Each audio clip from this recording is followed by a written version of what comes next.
Our next speaker needs no introduction, but we know that's not going to happen. I met John. We both started with Manitoba Agriculture back in 1996. Really? Yeah.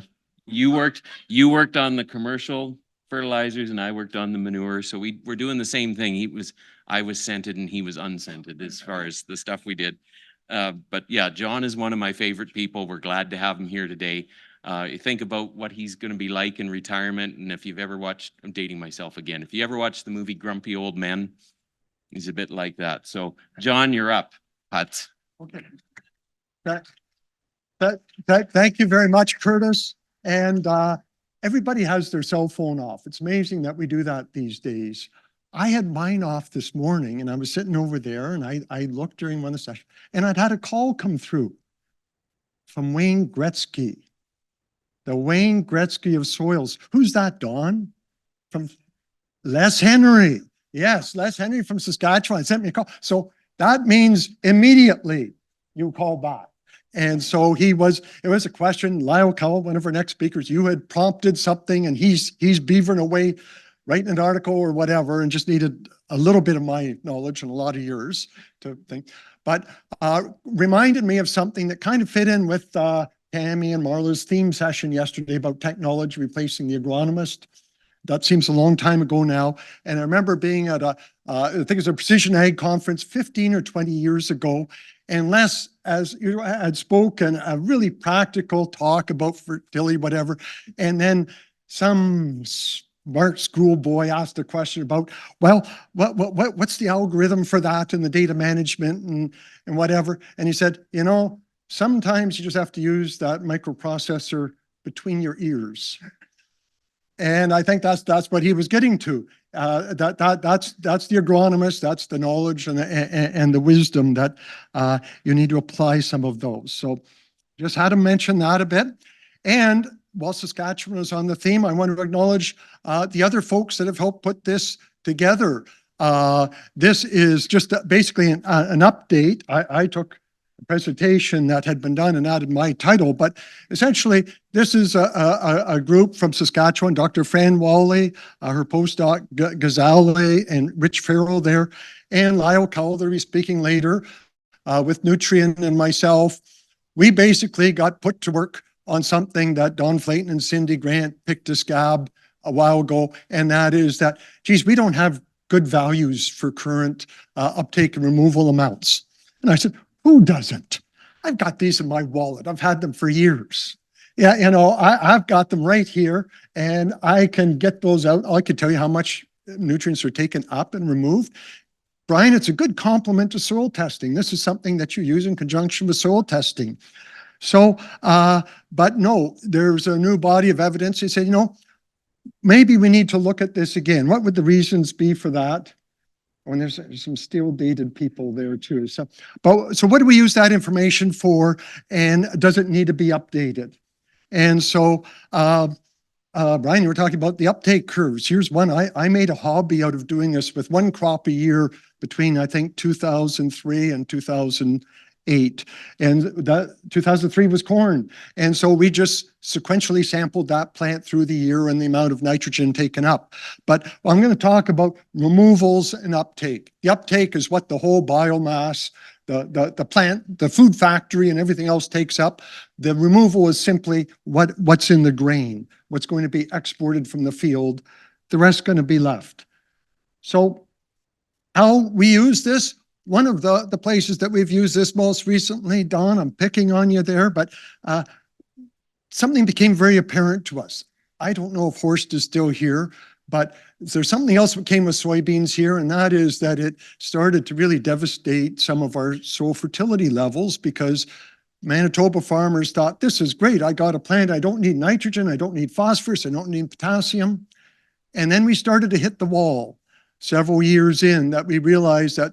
And I wouldn't say that we were seeing yield impact, but agronomists were seeing soil phosphorus levels declining quite quickly, in some areas potassium, but phosphorus was the one. That in conjunction with a number of other activities. One is that our recommendation system really curtails the amount of seed-placed phosphorus that we can use. So one way to arrest that or tackle that, Don, you spent some time on an Excel package and found out that simply through the what the person is putting on and what's removing over the course of the rotation. So in a single year, it's not a big difference, but over the course of rotation, we could show that a lot of Manitoba farmers were building some pretty sizable deficits. The linchpin of this is having some good values for what's the pea removal per bushel. And so that causes us to wonder, are those numbers still relevant? And we talked about soil testing. Soil testing is done, Brian, you alluded to it a little bit, and a lot of the state and provincial areas use this sufficiency approach, which is just enough phosphorus, potassium to get good yield increase in that year of application, but not necessarily taking into account for the long term. And we note here, most of the states are that orange, where they use this sufficiency approach, except for the Corn Belt. They're blue, and they would say, you know, through our tests, our phosphorus levels need to be this, and our potassium levels need to be this, and we'll build to that, and then we'll stay in there, or maybe go over, but they'll kind of try to park the farmers in there. And I think we felt in Manitoba, because our sufficiency approach was leading to declining values, we kind of needed to offer farmers an option. So part of, I said that, I don't need to show that, but this is kind of the concept to managing that so you don't run or deplete out your soils too much. This is something that the Ontario people had in their soil fertility handbook, where on low testing soils, you would build up your fertility levels with more than the crops removing, and you get to the sweet spot or good maintenance range, then you would kind of match removals. And then as you exceed that, my environmental friends encourage me that we should be drawing down. And this is the way it's supposed to work. But what it is, what's that scale? The scale depends on what am I removing. And so for that, we need good information on your yields and on the nutrient concentration. And we felt we needed to update that. We've got a little bit of a formula that when my soil fertility guide comes out, you'll see it in there, but it is dependent. This is kind of a formula if you're going to work on a build or maintenance level. But again, a linchpin of that is knowing what's the phosphorus concentration in your grain. So, and something else, sometimes we talk about novel products. Someone's been bashing biologicals here, I thought, that an undercurrent of that. But there's a lot of products out there now with great promise that they'll do things. And I always consider these kind of the truth serum. If they think they can produce very high yields with a squirt of this, and I say, well, just a sec, the plant says it's going to need this and this. If you're not supplying it in your juice, I think it's coming from the soil depletion. Except for nitrogen, I don't think phosphorus is spontaneously produced. I think it's always mined out of what's there. So sometimes these are good values to have when you're doing your critical assessment about, does this make sense or not to try these things?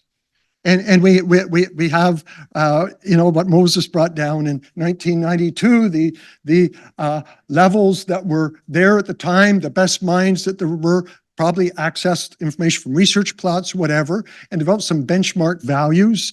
The Western Canada Fertilizer Association in 1992, and then was it Fertilizer Canada before that? Canadian Fertilizer Institute. They cooked up new numbers in 2001. Simply, they said, well, we don't have faith in a single number, but we'll go 10% either way and have a color publication. And these have kind of formed our guidelines since then. But we wondered, you know, did the data really come from fields, or was it like, were they research plots that had been over fertilized or what? We certainly know that there were older varieties used then, and it was open pollinated canola. So there's been some real major changes genetically, but also as far as the production systems. We're in less tillage now, more pesticide or fungicide use, which I think has improved some yields of some crops a lot. Earlier seeding, just a number, more rotations, and so a number of production practices that have increased. And there are other calculators that have been developed to the marketplace or charts IP&I has one on the right and Mosaic one on the left. But when I look at these, I'm a little suspicious. You know, I outsource my fishing rods to China, but do I need to outsource my canola data to China? You know, and things like this. And if I was a sunflower grower, is it good enough? Do I have to go all the way to Argentina to get my relevant numbers? So, and that was one of the comments people had. You know, you should, if at all possible, use regional guidelines. So this is a great map. This shows all the fields that were sampled over the last 3 years or 2020 to 2022.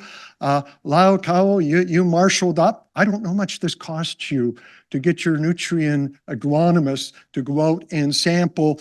I think it was mostly you grab samples of these crops at harvest. You covered a lot of the Saskatchewan and Alberta locations. You had some Manitoba agronomists, and this was during the COVID years. And this was just the excuse I needed to get out of the damn office. So I had a great adventure these years, making a lot of farm calls when you're not supposed to, in order to round up some on-farm information. So there's 14 crops there, and that's the data set that Dr. Fran Wally has to work with in making some of these changes. Biomass samples, Tammy, this was a wonderful day, but biomass samples are hard work. You need a friend if you're going to do this stuff. That's not just getting a sample that the farmer brings in, but that's going to the sample, to the field, and cutting out areas so you can measure the whole uptake of the plant.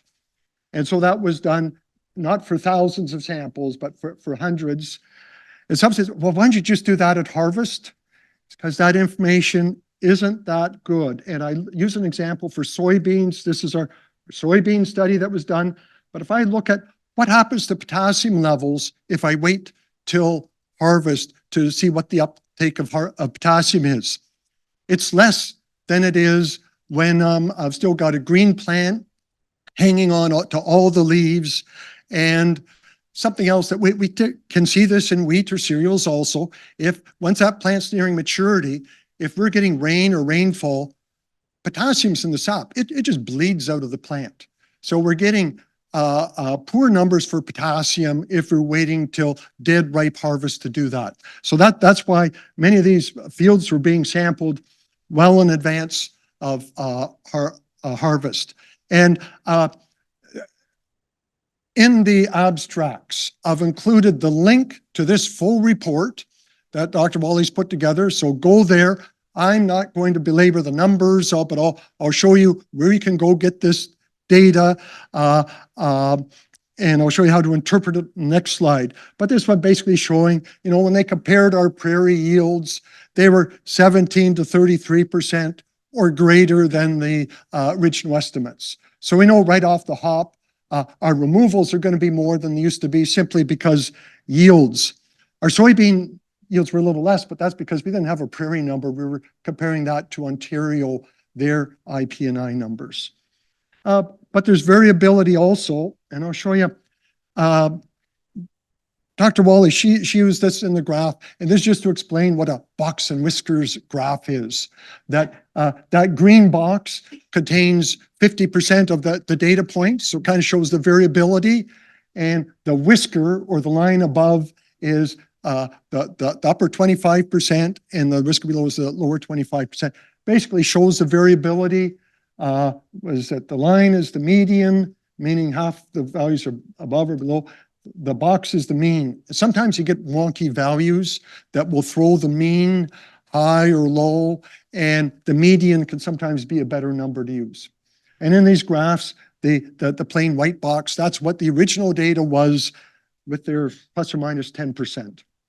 So if we look at nitrogen, and if we look at, for example, the cereals, I'll just point out here about the second crop in is corn. We can see that there is variability in nitrogen, but the values tend to be less than what there were in the original, in the white box there are the original calculations. Similarly with wheat, and looking at canola is slightly less, but within range. Soybeans, anyone surprised at that our soybean numbers are a lot less than the Ontario numbers? Not if you work with soybeans, you know that they love to pummel us on our low protein soybeans in low heat unit areas. And I guess this is just kind of supporting that protein continues to be a challenge. That's all I'm going to say about that.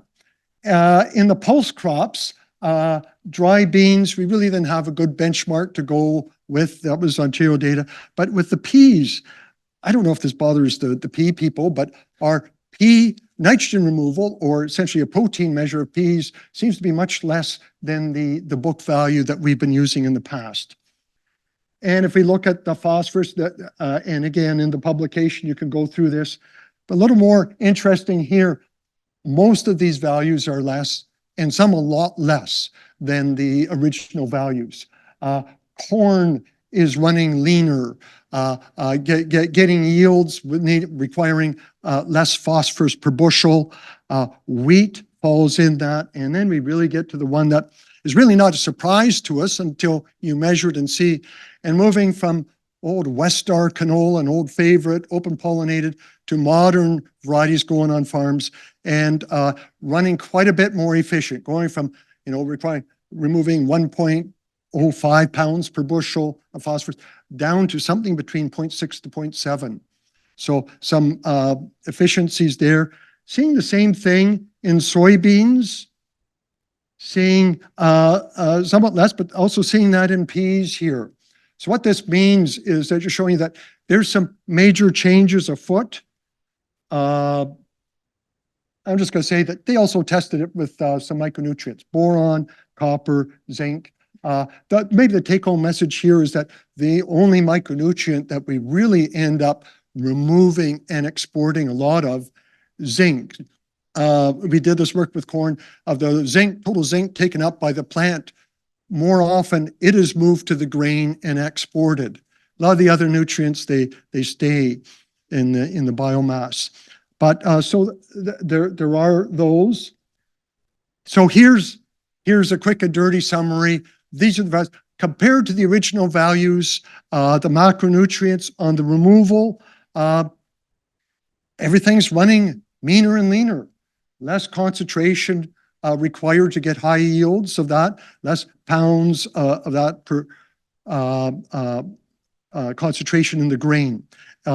Slight exception being dry beans. Interesting with soybeans on the sulfur there, which of course Ontario never had sulfur numbers. So what would they know about sulfur? So most macronutrient concentrations are much reduced to historic values. Here's the table when you go to the publication. Here's the uptake. So taken up by the whole plant. But here it is, the uptake values by these. And again, most of the macronutrients, less N and P required per bushel that's being produced. This is not new. A lot of states are doing this. But it's like someone started doing it and others had to tag along because we're surprised. But I know it was first Illinois and now Ohio and Iowa and Minnesota most recently. So they're all on this and kind of all discovering the same thing, modern genetics and production practices. That didn't have quite the data set that Illinois does, but there's basically to show that it doesn't matter what yield you're getting, the uptake, if you're getting high yields, it doesn't mean the concentration is more in the bushel, but there's more amounts that are taken up because you have more bushels. But if you got more packed in the plant at higher yields, then those would be on a slant. But basically showing that, no, this works pretty well if we just use it, what bushels are produced, times these concentrations, it'll give a good value. Take-home message, there's direct relationship between yield and nutrient removal. High-yielding cultivars take up more nutrients from the soil and generally lower, I'd say almost for most ones, it is lower or similar nutrient concentration in most crops compared to the original values. And now we have some benchmark values that we could use for boron and canola.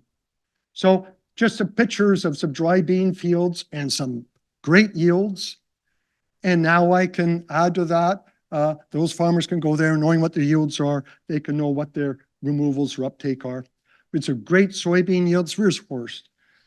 57 bushels. These are field yields and we grow good crops in Manitoba. And in corn, we grow some good crops also, but it was important to have a range within this study. So here's the take-home message. Marla, you never thought you'd see the day.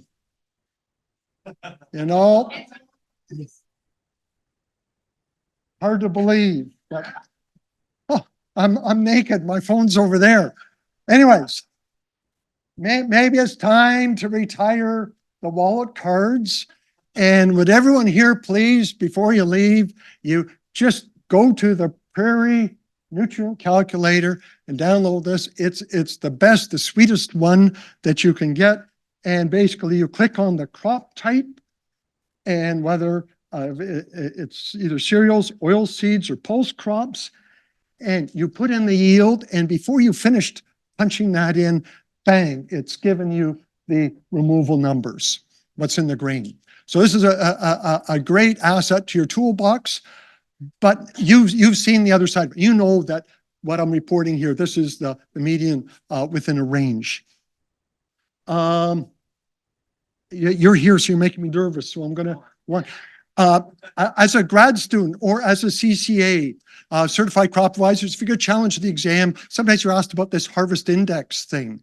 And since I had to do those biomass measures, and I want to do a shout out to the pulse growers, the Manitoba Crop Alliance, and others, I often went to their farmers, took biomass out of their strips because I knew they were going to be back to get actual yields out of those strips so that there was a connection between the actual yield and my biomass.